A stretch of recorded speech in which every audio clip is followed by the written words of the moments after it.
The story opens in the middle of a brutal war. The battlefield is buried beneath countless bodies, and the air is thick with blood and smoke. At its center, a lone man coughs up blood after taking a fatal strike. The holy sword of the Order has pierced through his heart. The surrounding soldiers erupt in celebration, convinced that the nightmare haunting the continent has finally come to an end, and calling that person the demon of the continent. The man bleeding on the dirt is Ashaman, the infamous necromancer feared across the entire continent.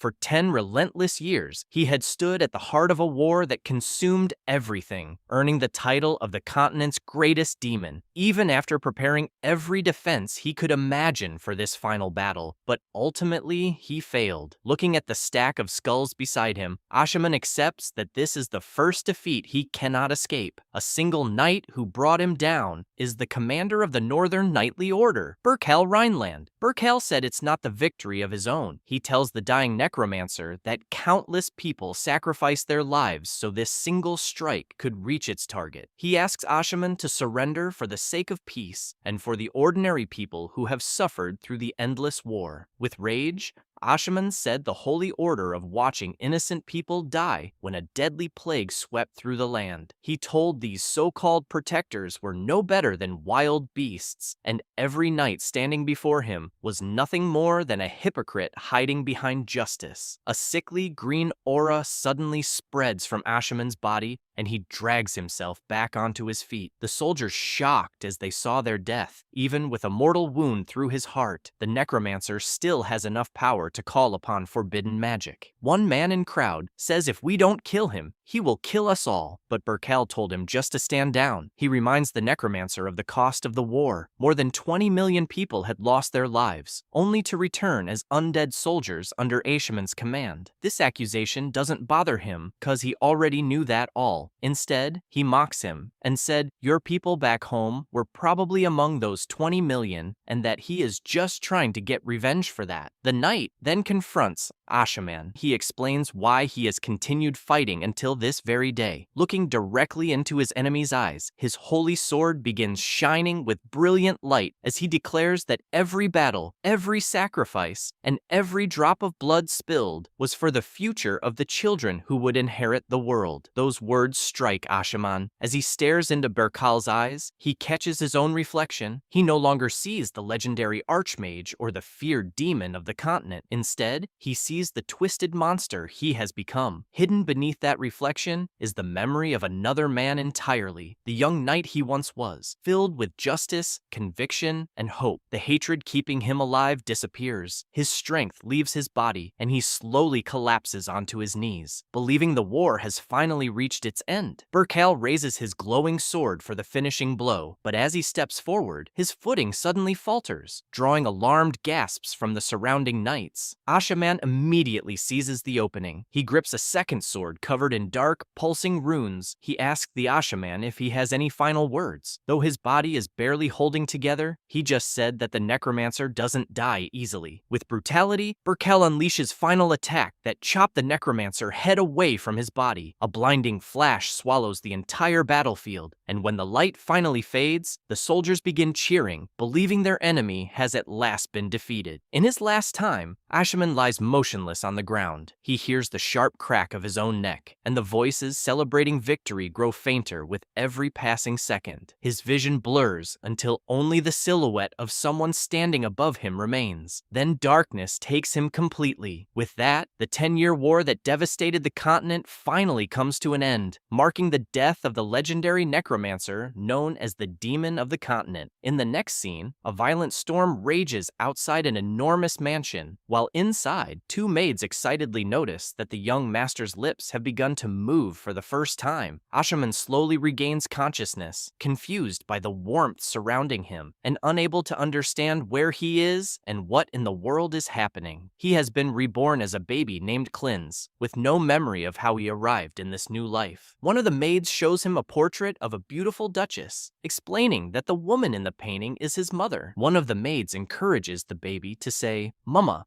Ashaman feels his body so heavy, gathering every ounce of strength, he struggles to speak. The maids beam with excitement, convinced the young master is about to utter his very first words. In reality, Ashaman is trying to summon his undead servants, and suddenly he speaks. He calls for them to obey his command, but all that comes out is the helpless cry of a baby. At that very moment, a bolt of lightning tears across the sky, bathing the mansion in a brilliant white flash. 15 years later, several young ladies stand nearby, admire someone as they watch him approach. Walking through the estate with calm, confident steps is the young master himself, Cleanse. Time has transformed the former necromancer into an incredibly handsome young man. His snow-white hair, flawless features, and graceful appearance leave everyone staring. The girls whisper among themselves, wondering how anyone could possibly look so perfect, with one of them joking that he must survive on some kind of divine nectar to be blessed with such beauty. Then suddenly, someone from behind dumps holy water all over Cleanse, while loudly ordering the evil spirit inside him to leave his body. He was the priest of the Holy Order, Garrison Berkman. Ever since Cleanse was born, Garrison has been convinced that the legendary necromancer Ashaman is possessing the young master. Pointing toward the nearby girls, he said that they have already fallen under Cleanse's dark influence. Totally soaked and annoyed, Cleanse asks if the priest ever plans to stop these ridiculous purification rituals nonsense for these years. Garrison explains that the soul of Archmage Ashaman still lives inside the young master. Cleanse denies and said, "I am not a necromancer," but the priest notices the cold look on his face and quickly tied another bottle of holy water over him. Cleanse, in mind, thinks he is actually crazy. Walking away in frustration, Cleanse mutters repeatedly that the old man must be crazy bastard. Unfortunately for him, Garrison hears every word. The priest orders his followers to seize Cleanse and beat him up, declaring that a bath in boiling water will teach the evil spirit a proper lesson. As he is hauled away, Cleanse remembered the day he died on the battlefield, and moments later, wake up inside the body of a newborn baby. His very first attempt at speaking had actually been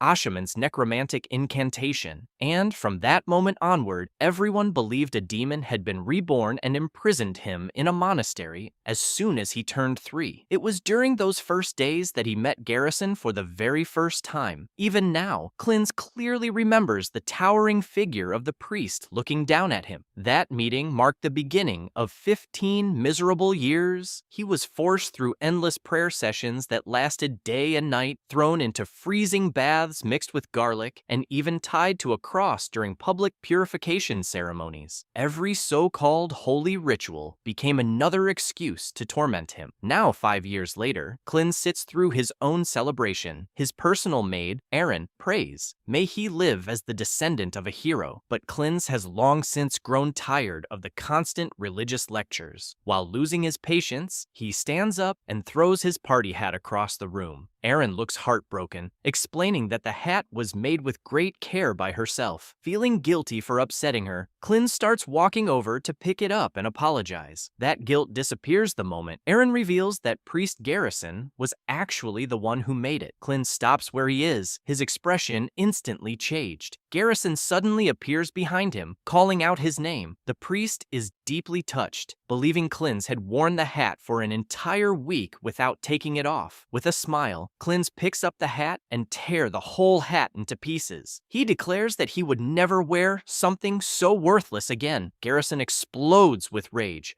shouting that Ashaman's evil spirit has now shown its true nature. Between the argument, a voice interrupts them. Dunkel, commander of the Red Chariot Knights, and asks Garrison that if he finished the purification ritual. Dunkel reminds everyone that rumors about Cleanse being Ashaman's reincarnation have existed for more than a decade. He also points out that the Holy Order officially investigated the matter years ago and concluded there was nothing unusual about the child. Garrison threw Cleanse away and accepts the commander's judgment without another argument. With frustration, Cleanse mutters that this crazy bastard ignores everything he says, yet he plays along when the commander Dunkel speaks. At that moment, Cleanse realizes Garrison is not simply a fanatic blinded by faith. He is someone who understands exactly how to survive within the politics of the Holy Order. As Garrison leaves, he pauses at the doorway and turns back with one reminder. He pokes him and reminding Clins that their next purification ritual is scheduled for Friday. So wash up well and keep your body and mind pure. Watching the priest leave, Clins grits his teeth. Once they are finally alone, he slams his fist into the sofa, unable to contain his frustration any longer. No matter how much he thinks about it, he cannot understand how someone who spent years tormenting a helpless child continues to be praised as a holy man. Aaron walks over with a towel and whispers a question. Is he really no longer the Archmage anymore? Clins denies it and says he never wants to hear that name again for the rest of his life. Deep down, he keeps the truth to himself. Telling anyone who he really is would only make his torture more worsen. Ever since his rebirth, every day has been spent under constant watch because of the rumors surrounding him. At one point, he was even locked away in a monastery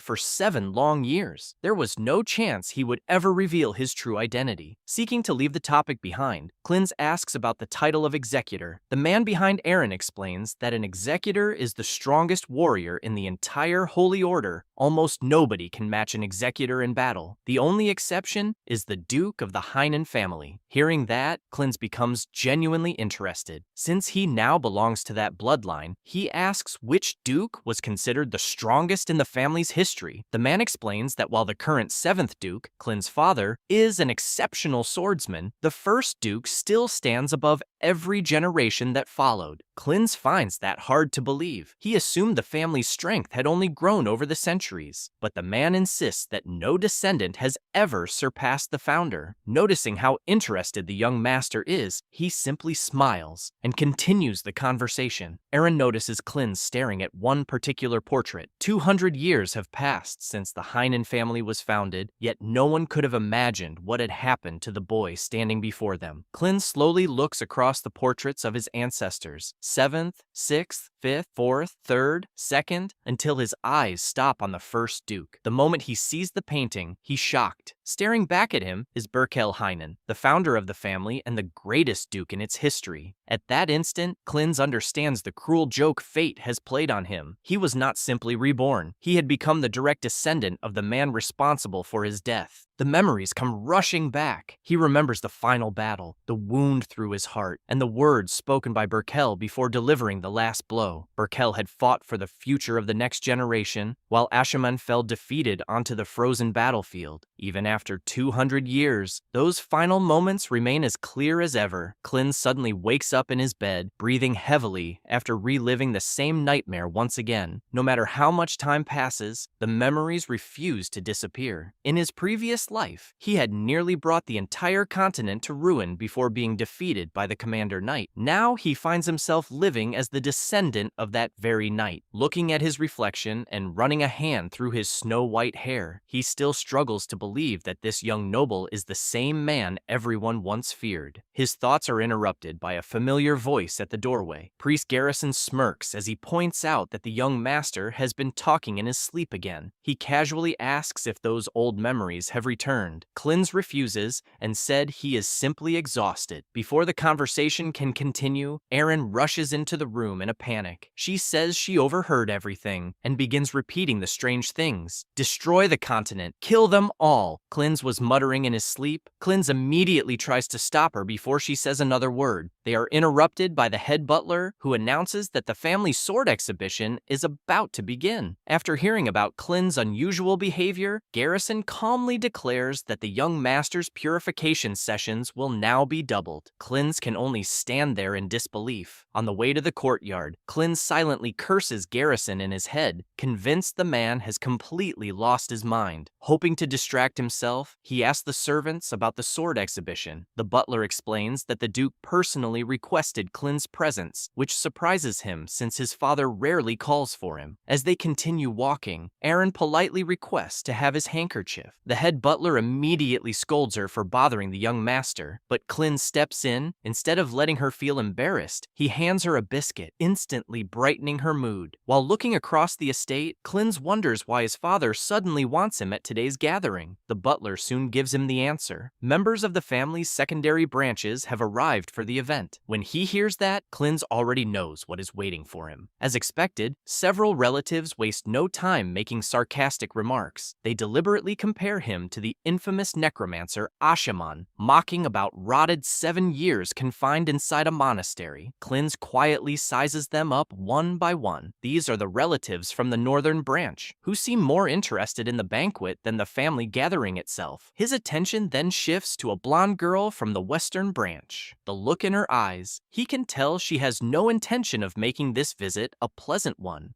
Klins pays no attention to the mocking remarks or the insults thrown his way. He simply walks past the relatives, which makes them more irritated. One of his cousins loses his temper and angrily asks if Klins really plans to ignore his superiors. These branch family members act as though they own the estate. Looking at them, he calmly says that people like them are not even worth remembering by name. Inwardly, he can't help thinking that the main family must have weakened if distant relatives feel confident enough to behave this way inside the Duke's residence. Everyone's attention shifts toward the training arena. 2 young swordsmen are in the middle of a sparring match. One of them, a purple-haired boy, throws himself into an aggressive attack, hoping to overwhelm his opponent. Instead, he is forced back by a clean counterattack and ends up on the ground. Frustrated by the loss, he gets back to his feet and demands that his opponent stop holding back and fight him seriously. Standing across from him is Delane Rhineland, Klins' older half-brother. With golden hair and complete confidence, Delin calmly blocks every attack without wasting a single movement. Wearing a relaxed smile, he tells his opponent that the outcome has already been decided. Even from a distance, it is obvious why everyone considers him the pride of the Heinen family. Klins quietly watches the duel while activating his magical sight. A faint purple glow appears in his eyes as he carefully studies every movement. Refusing to admit defeat, the purple-haired swordsman charges in once more, convinced this attempt will be different. Delin meets him head-on, moving with remarkable precision. He slips past every attack with effortless footwork while maintaining complete control of the fight. Klins pays close attention, analyzing every detail instead of simply watching the fight. He notices how Delane shifts his weight, how he positions his feet, and the exact moment he pushes off the ground to gain explosive speed. Even the flow of mana through the technique becomes visible under Klins' magical eyes. The purple-haired boy makes one final attack, aiming straight for Delane. In the next instant, Delin launches and comes behind him. A golden aura suddenly surrounds Delane as he unleashes the secret meteor sword technique. His strike lands cleanly, ending the match before his opponent has any chance to react. The judge immediately announces Delin as the winner. After the duel, Delane smiles politely and remarks that his opponent would have suffered a serious injury if he had attacked with full force. While the guests praise the impressive display, Klins realizes there was more behind it than simple swordsmanship. The performance was also a message to the branch families, reminding them of the strength still possessed by the main bloodline. Noticing Klins among the spectators, Delane walks over with a friendly smile and jokes that he would have tried even harder if he had known his younger brother was watching. Klins studies him in silence. His swordsmanship is undeniably impressive, and the warm smile on Delane's face feels genuine. At the same time, Klins continues wondering why so many branch families were invited to today's gathering. At the same time, someone from behind praised Delane for his excellent skills. He is the 7th Duke of the Heinen family, Heinkel Rhineland. The Duke begins by acknowledging Delane's performance, praising the effort that allowed his eldest son to reach such an exceptional level. Watching from the side, Klins can easily see that Delin is the family's greatest source of pride. Commander Dunkel also compliments the young swordsman's remarkable talent, but Delane simply bows with practiced humility and says he still has much to learn. After speaking briefly about the responsibility of carrying the family's heroic legacy, the Duke turns toward Klins. Unlike the look he gave Delane, this one carries no warmth at all. Without saying anything, he walks over and places a hand on Klins' head to examine him. After a brief moment, he coldly states that he cannot sense even the slightest trace of mana within the boy. Klins quietly lowers his head and apologizes. He understands exactly what those words mean. In a family built on strength, a noble with with no mana is viewed as someone with no value. Commander Dunkel steps forward and suggests that Klin's years of isolation in the monastery may have delayed his growth. Even so, the explanation does little to calm the crowd. Whispers spread through the gathering as the guests begin talking among themselves. Some openly question whether the main family is losing its strength, while others quietly suggest that perhaps the branch families should be the ones leading the Heinen house instead. As Klins walks through the long corridors of the mansion, he tells himself that he can ignore every insult aimed at him. Then Berkel's final words suddenly come back to him, the promise of fighting for the future of the children. His hands slowly tighten into fists. He lost his life to a man whose descendants have become people like this. Even after the gathering begins to break up, the harassment continues. Dalton, the purple-haired youth from one of the branch families, steps in front of Klins and blocks his path.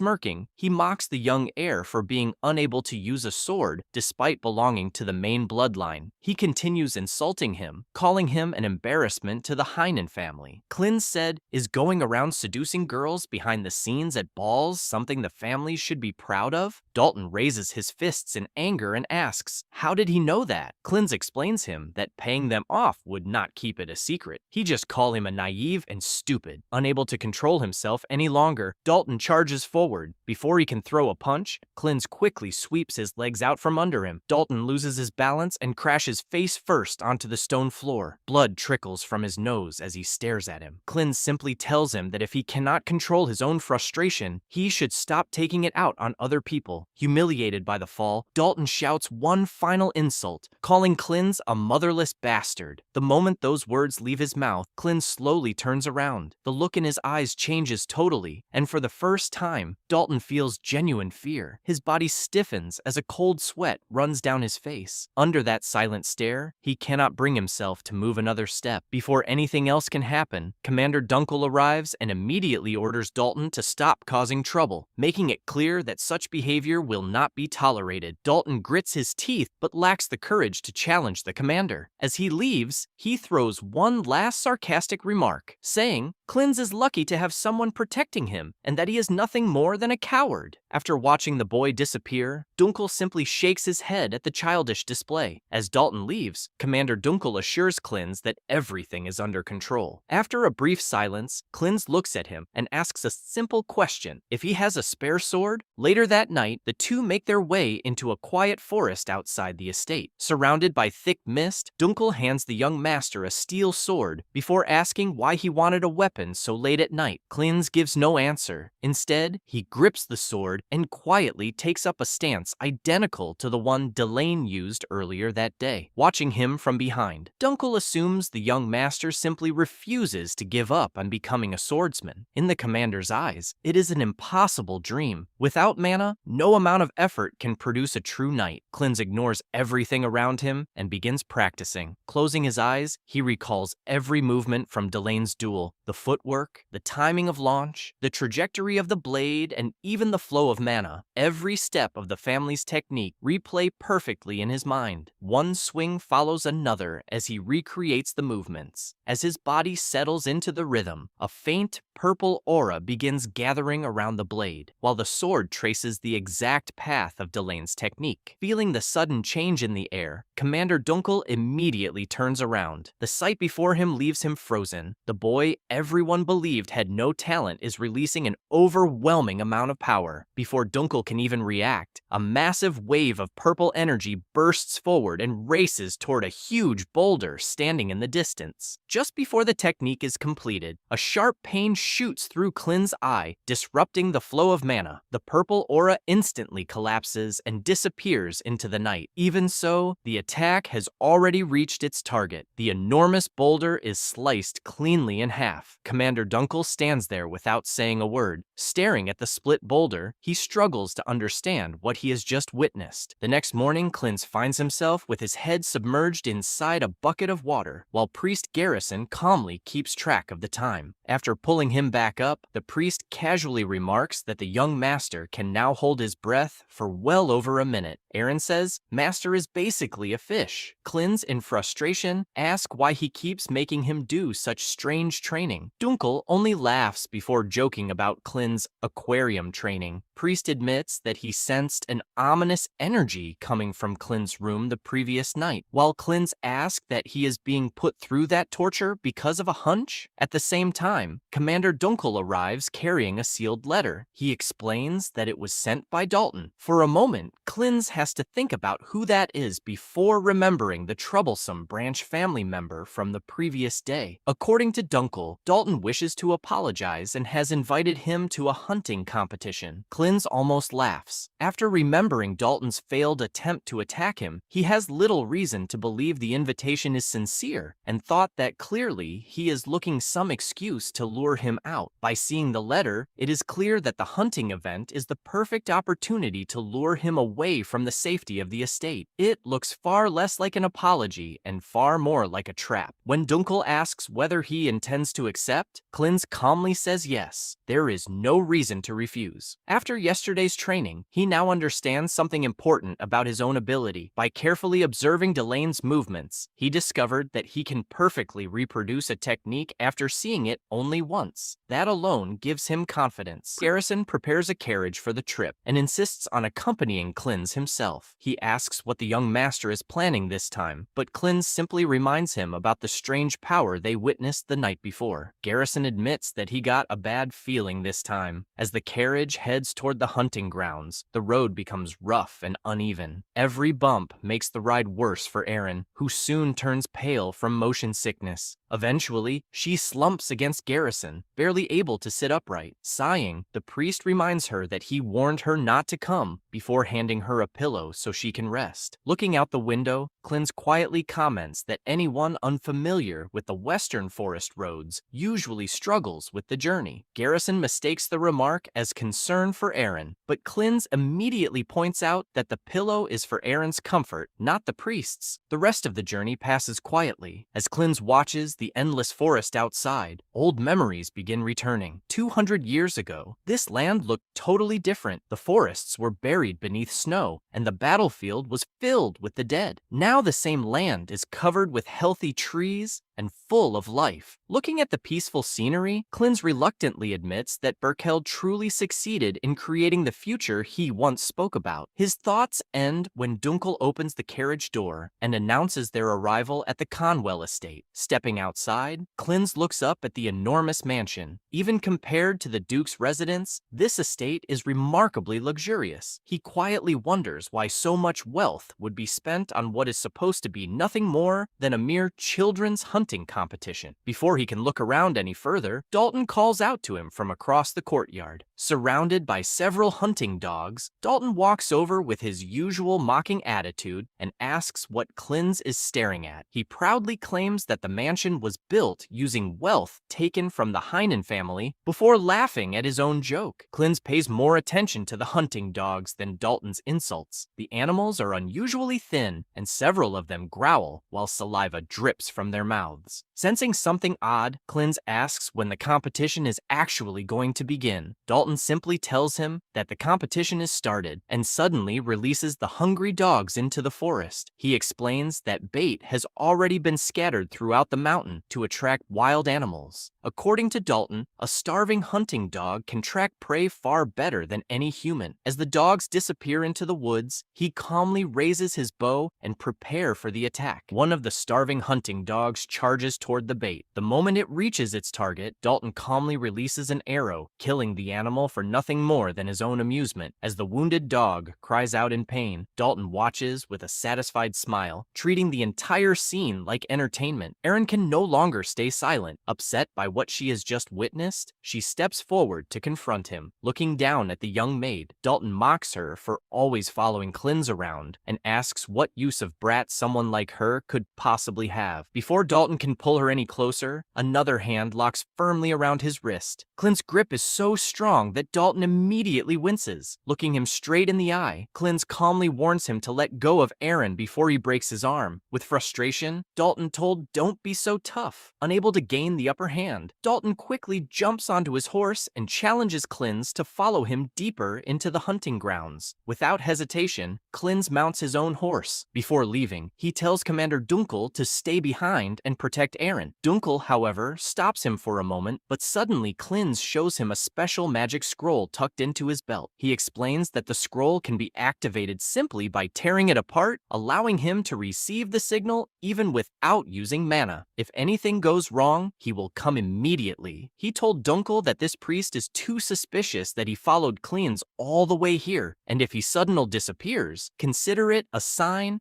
and tear the scroll so that Clins get a signal. And as this, Clins move away on his horse. The commander silently watches as Clins disappears into the forest. Time passes, and daylight slowly gives way to night. Under the pale moonlight, Clins rides through the quiet forest, convinced Dalton cannot be too far ahead. Eventually, he reaches a clearing where Dalton has been waiting for him all along. The first thing Clins notices is the ground. The hunting dogs are lying dead all around the clearing. Dalton says the hunting competition has finally reached its final stage. Drawing his sword, he reveals the truth. Clins was never invited to hunt animals. He was always meant to be the final target. After killing him, Dalton plans to report the entire incident as a tragic accident before presenting the news to his own family. He continues mocking the Heinen bloodline before giving a signal. At once, several hooded figures emerge from the darkness with bows already aimed at Clins. They coldly remark that he was simply born into the wrong family. Surrounded from every direction, Clins remains completely still. Instead of showing fear, he quietly studies everyone standing before him. Dalton proudly declares that by tomorrow, the downfall of the Heinen family will become the talk of the continent and that the young master ended up as the dog food, while Clins' body will be left for wild animals to consume. Hearing those words, Clins suddenly begins thinking about Berkel once again. The hero's speech about protecting the future echoes in his mind, and a small smile slowly appears on his face. The laughter grows louder until it echoes through the entire forest. It is nothing like the voice of an ordinary teenager, even Dalton terrified, asking whether Clins has finally lost his mind. Clins slowly lowers the hand covering his face. When he looks up, his eyes have turned a deep crimson. He calmly calls Dalton nothing more than an arrogant child. The confidence in his voice is so overwhelming that Dalton instinctively takes a step back. For the first time, genuine fear begins creeping into his mind. Clins Coldy explains everyone that the Heinen family was built upon the battle that ended his previous life, and yet still you dare to insult, and me. He has no intention of allowing people like them to stain that legacy. A dark blue aura suddenly erupts from his body, sending a violent pressure across the clearing. Dalton immediately assumes Clins is using some unknown form of magic. Clins corrects him. This is not magic. It is demonic energy, the same power that once belonged to the continent's greatest necromancer. As his demonic energy increases, those people didn't even able to stand properly in this enormous amount of energy. The hooded men instinctively tighten their grip on their weapons, but none of them dare move. Clins stretches out his hand toward the darkness. His voice becomes calm as he calls upon the ancient spirits that once obeyed him. Many colossal skeletons slowly rises before everyone. With creepy smile, Clins orders them to attack. Dalton stumbles back in panic, staring at the undead giants. The scene before him matches the old stories about Ashaman, the necromancer who once terrified the entire continent. A faint smile appears on Clins' face. For a brief moment, memories from his previous life surface once again. He remembers the endless years after his death, trapped in complete darkness with nothing but mountains of bones surrounding him. Time had long since lost its meaning, and the only voices that remained were the whispers of the countless dead who answered his call. He recognizes those feelings, those resonance, those pulse, those memory, those trace, and those nostalgic sensation. Back in the present, dark clouds slowly gather overhead, covering the moon. Dalton continues repeating Ashaman's name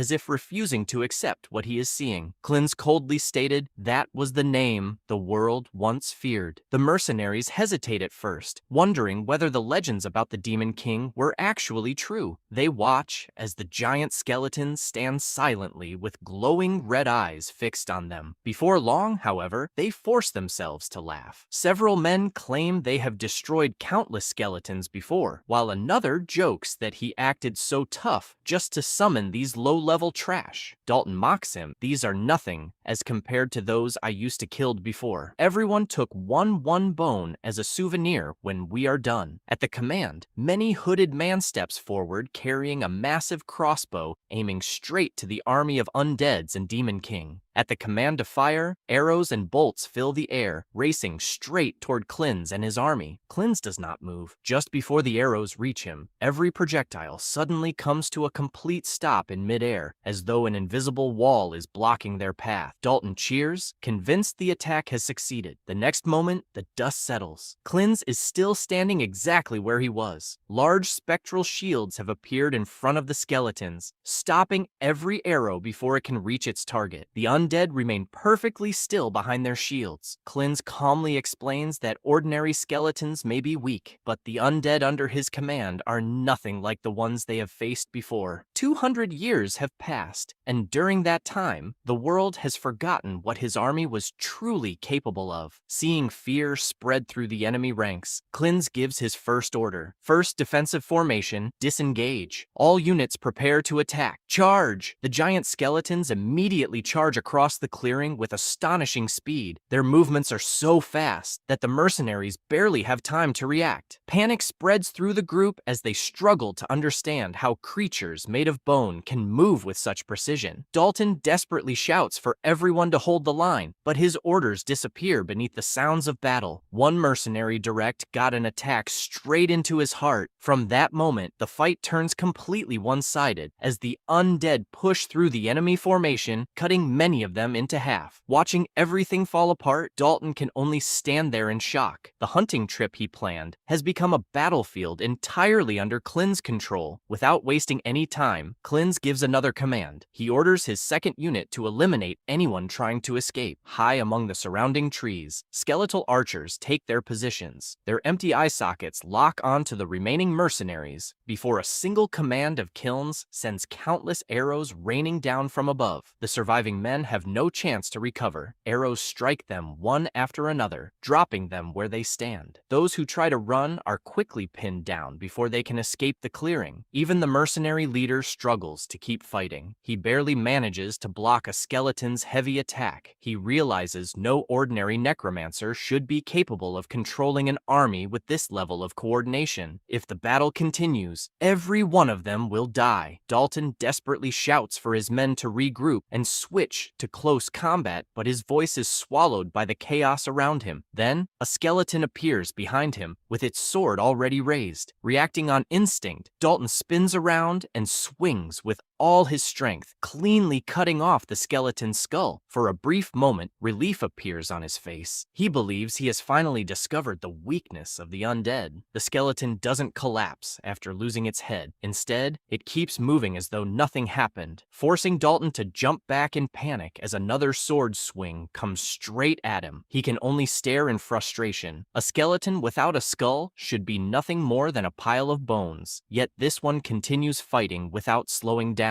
Klins quietly reminds him that he already warned him these weren't ordinary undead. As Dalton watches in horror, the skeleton calmly bends down, picks up its own skull, places it back on its neck, and resumes its stance. Klins explains that this resilience was one of the greatest strengths of his army. Undead born from demonic energy don't stop fighting after a single fatal blow, and that was one of the reasons his forces once swept across the continent. Looking around at the terrified mercenaries, he adds that, with his current body, he can only maintain 11 elite summons at once before asking if they still have any intention of continuing this fight. The confidence they had only moments ago is gone by seeing the undead army with the Demon King. Far from the battlefield, Priest Garrison and Aaron wait beside the fountain at the Duke's estate, totally unaware of what is happening in the forest. By seeing Aaron that happy, Priest asks What's the reason? Seem very fond of the young master. Aaron happily talks about Clinz, saying he has always treated her kindly and so gentle, shared his biscuits with her, and never looked down on anyone despite everything he has endured. Garrison smiles as he listens, realizing just how much she admires the young master. The peaceful conversation stands in complete contrast to the battle taking place elsewhere, where another mercenary falls beneath an undead warrior. One by one, Dalton's men are wiped out until only he remains. Exhausted and desperate, he throws everything he has at the skeletons, but every damaged bone repairs itself immediately. It doesn't take long for him to understand the real problem. Defeating the undead is pointless. If he wants to survive, he has to kill the one controlling them. With that thought, Dalton charges straight at Clinz, shouting that everything will end once the summoner dies. He raises his sword above his head and puts every bit of strength he has left into a single attack. Clinz doesn't move even a little bit. His eyes glow with a faint purple light as his magical sight follows every movement of Dalton's body. At the same time, the memory of Delane's duel returns with perfect clarity. Every step, every shift in balance, and every swing of the meteor sword technique replays inside his mind. Dalton notices the familiar stance and immediately recognizes it as the Heinen family's secret art, but by then, it is already too late. Clinz swings first. The two blades meet for only an instant before Dalton's sword snaps cleanly in half and almost kills Dalton at that point. Looking down at him, Clinz quietly says that this is only the beginning of his punishment. After a brief silence, Clinz admits Dalton was correct about one thing. If a summoner dies, the creatures under his command disappear as well. Even Ashaman was never able to completely overcome that weakness. The difference now is that he no longer relies on necromancy alone. The bloodline of the Heinen family has given him something he never possessed in his previous life. By combining the swordsmanship of the man who defeated him with the knowledge he carried as the greatest necromancer, he has become far more dangerous than he ever was before. Dalton tries to speak, but his body refuses to respond, and with that, he falls apart totally on the ground. Clinz lifts his eyes toward the night sky and quietly tells the memory of Berkel to wait a little longer because he intends to rebuild the Heinen family with his own hands. In the next instant, Dalton opens his eyes, only to find the battlefield gone. He is surrounded by complete darkness, and when he struggles to move, the heavy iron chains wrapped around his body refuse to let him escape. Panic sets in as he realizes he is strapped to a heavy chair covered in rusted chains and sharp spikes. Before he can make sense of anything, a figure slowly steps out of the darkness. It is Clinz, though the atmosphere around him feels completely different. He calmly explains that this place exists beyond death, a realm shaped by Ashaman's own will. Dalton understands the truth. He isn't dreaming, he is dead. Clinz reminds him of the countless hunting games he enjoyed, starving dogs, treating living creatures like toys, and killing them for his own amusement. Every cruel act Dalton laughed at is now waiting for him here. Dalton desperately demands to be released, but Clinz ignores him. He explains that the body sitting in the chair is only a vessel. His real body died the moment Clinz's sword struck him. Whether Dalton believes in souls or not no longer matters. The time has come for him to face the consequences of everything he has done. As Dalton struggles against the chains, ghostly hunting dogs begin appearing one after another from the darkness behind Clinz. Their growls echo through the empty space until the entire chamber is filled with the voices of the animals Dalton once abused. Clinz tells him to listen carefully because these are the lives he threw away without a second thought. The spectral hounds rush forward together, tearing into Dalton's soul instead of his body. His screams echo endlessly through the darkness, but nobody comes to save him. Clinz watches without sympathy and tells him to remember this pain because he created it with his own actions. Back in the real world, Dalton's corpse lies motionless on the forest floor, while fresh wounds slowly appear across his body, reflecting the punishment taking place inside his soul. With the fight finally over, Clinz puts away his sword and looks toward the skeletons standing silently behind him. They answered his call after remaining bound for 200 years, and he quietly thanks them for fighting beside him once again. As a reward, he gave them freedom from their endless duty and releases the spell. A soft emerald light spreads across the clearing as every skeleton dissolves into particles of mana before disappearing into the night. Watching them fade away, Clins can't help wondering why he himself was given another chance at life when he believed his own story had already ended. His thoughts are interrupted when a hooded stranger steps out from the trees. The man admits he never expected someone so young to command necromancy at such a level. Clins in mind thought he saw everything and asks who he is, but the stranger simply smiles and says, "Names aren't important." A green aura gathers in his hand as he casts his own spell, claiming Clins wouldn't understand his objective even if he explained it. Moments later, the bodies of the fallen mercenaries begin rising from the ground. Their empty eyes glow green as they become puppets under the stranger's control. He casually remarks that Dalton was useless, but the remaining corpses can still serve a purpose. Meanwhile, back at the Corwell estate, Commander Dunkel waits with Aaron, but something doesn't feel right. Nearly 3 hours have passed, and the emergency scroll continues to trouble him. His instincts tell him something has gone wrong, so he decides to ride out immediately. Before he can leave, 2 Corwell guards step in front of him and politely insist that abandoning his post would create unnecessary problems. The moment Dunkel notices the Corwell crest on their uniforms, everything becomes clear. This hunting trip was planned from the beginning. He warns the guards not to stand in his way again, and the pressure from his killing intent makes both men hesitate. Turning to Aaron, he tells her to stay inside the manor with Priest Garrison until he returns. One of the guards quietly informs him that the priest left some time ago. Hearing that, Dunkel immediately remembers Clins' earlier warning. Without wasting another second, he jumps onto his horse, tears open the emergency scroll, and races toward the forest as fast as he can. Deep inside the woods, Clins remains where he is, facing the mysterious necromancer's undead forces. Sweat runs down his face as he realizes the previous battle has nearly exhausted all of his demonic energy. In his current condition, he can't summon another undead soldier even if he wants to. Sensing the opportunity, the hooded necromancer orders his zombies to attack. The undead rush toward Clins from every direction, convinced the battle is already over. Instead of panicking, Clins makes fist. He tells the man that copying necromancy is one thing, but understanding it is something else entirely. Before the zombies can reach him, the magic scroll in his hand suddenly bursts with brilliant holy light. The undead scream as the light burns through their bodies, forcing them back. Clins gave simply evil smile. Seeing this scene, even that unknown necromancer shocked, and suddenly, a golden light begins spreading across the ground. A figure slowly steps out from the center of the light and threw everyone away from Clins in air. It was the priest, Priest Garrison, who had accompanied Clins on the trip, the one who tortured him till date. Raising his hand, he calls upon holy power to purify the undead, and the zombies crumble into ash instantly. With cold expression, he tells Clins that leave rest is now in my hands. The necromancer stares at him and demands to know who he really is. The priest introduces himself as one of the exarchs of the Holy Order, one of only 3 warriors chosen to carry out the Pope's will. They alone are trusted with the sacred weapons left behind by Saint Galagund, and each exarch possesses enough strength to stand against an entire fortress. Garrison Birkman.